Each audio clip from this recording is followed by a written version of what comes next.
Sabado morning mga kasari, oras is 11:15, May 3. May 3 na po, so nakaraan na ang piyesta sa lugar ni Kuya AJ or sa aming subdivision. Kumusta ang piyesta? Kumusta ang benta? Kumusta ang mga kalingawan din sa among lugar?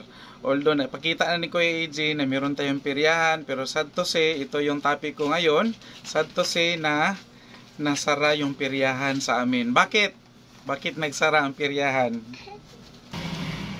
So, malas kayo guys, kay nagsara ang perya one day or a day before ang fiesta. So, April 30, sinara ang perya, and pagka May 1, yung fiesta talaga dito sa aming subdivision. Bakit siya nasara? Yun ang topic ni Kuya AJ, ulitin ko, dahil wala po siyang permit. Hindi siya kagaya ng permit guys sa tindahan na tayo is kukuha talaga tayo ng permit or yung ibang mga businesses. Sa kanila kasi is palipat-lipat sila. So, depende yan sa lugar, depende yan kung saan sila city mapunta o saang province, kukuha talaga sila ng permit. So, nakasanayan siguro, nakausap ko yung ilang mga tauhan doon, nakasanayan siguro nila na sa ibang lugar, lalo na sa mga province o yung mga sulok-sulok na hindi sila pinakukuha ng permit, barangay permit, okay na. Pero dito kasi sa Davao, sad to say na kailangan mo talaga magkuha ng permit. So, lesson learned, no, kailangan talaga bago mag-put up ng business, lalong-lalo na kung stricto yung lugar na kung saan ka nakatira or saan mo gustong magtayo ng business, kailan mo talaga pumunta sa business bureau at magkuha ng permit or magpaalam. Kung sa ilang case guys, kanilang case kasi po sila, transient sila or palipat-lipat sila every now and then, malipat sila sa ibang lugar dahil may fiesta doon or may mga activity doon na doon nila itayo yung kanilang peryahan. So need siguro nila ng temporary permit aside sa barangay captain's office or sa barangay hall. Pwede silang pumunta talaga sa business bureau, lalong-lalo na sa kanila na need sila ng city engineer's permit or approval or inspection, dahil meron silang mga rides, merong Ferris wheel at saka merong Vikings. Ang balita is napuntahan sila kahapon, na inspection kahapon, pinatry ipaikot, pero tapos na po ang fiesta.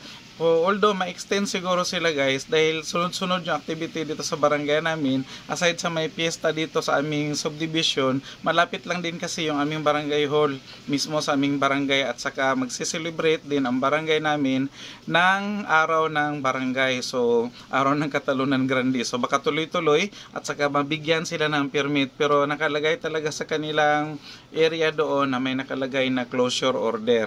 So baka nakapakiusapan nila or na-comply nila yung mga requirements na dapat i-comply. So baka sa susunod na araw bibigay ng update si Kuya AJ, magbibigay ng update kung maka-open ba talaga sila ulit. So bakit ito yung topic ni Kuya AJ, dahil business din sila. Aside sa kanilang mga rides, meron sila doon mga tinda-tindahan na mga parang maliliit lang na mga tinda-tindahan, mga laruan, may mga pagkain, may mga kahit na ano-ano na lang na pwedeng integrate doon sa kanilang peryahan para makapagdagdag ng kalingawan or entertainment doon sa area nila. So lesson learned yan, lalo na sa atin na mga kasari na gusto mag-umpisa ng tindahan. So kailangan talaga natin may permit, dahil kami din noon wala kaming permit, kumuha lang kami ng barangay, and later on nagkuha kami ng city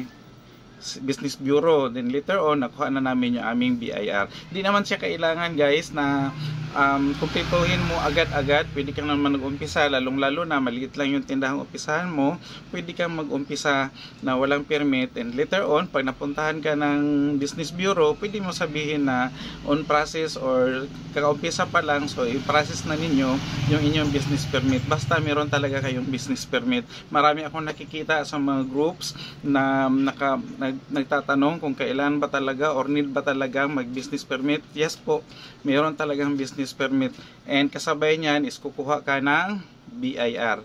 Kailangan mo ipa-register yung business permit mo sa BIR para hindi ka makapag-multa.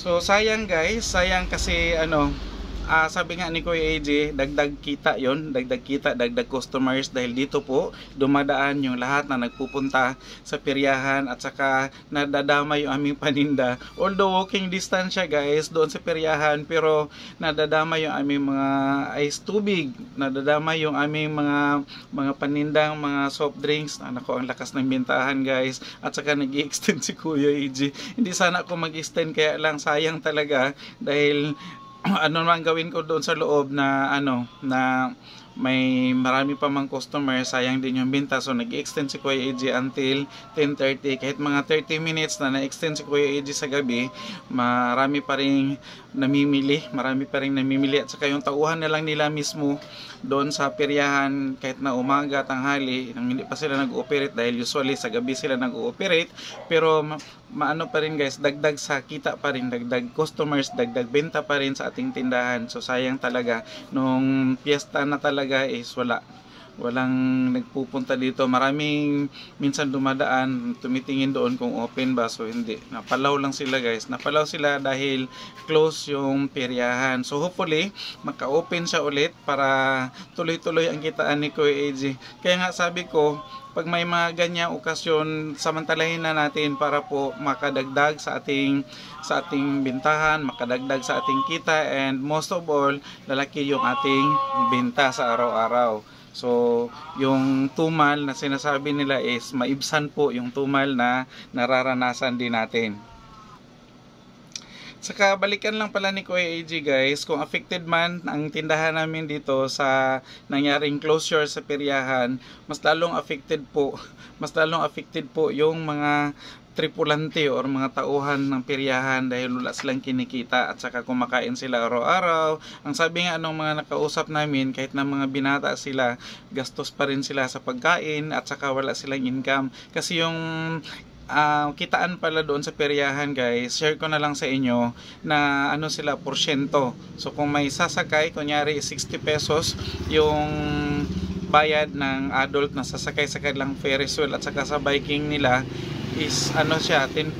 So sa 60 pesos meron silang 6 pesos ata, o kung 10% 6 pesos yung kitaan nila doon sa 60 pesos na bayad doon sa sasakay. So yun na yun sana yung kita nila, pero wala, na-close sila, so wala silang kita, wala silang income, saka kumakain sila sa araw-araw, so ilang araw na sila close. So malaki yung nawala sa kanila, at saka lalong-lalo na sa may-ari ng peryahan, dahil yun ang nambiruan na nalulugi dahil siya yung nagpapasahod doon sa mga tauhan niya and siya yung walang kita. So lesson learned talaga na kailangan kung ano yung mga dapat i-comply, lalong-lalo na pag ang lugar mo is stricto, ang lugar na tatayuan mo ng business is stricto, so kailangan mo munang i-comply yung mga requirements, especially mga legal documents at saka sa business bureau talaga para hindi ka ma-close. So that's all na lang muna for today, and thank you. Bye bye. God bless us all guys.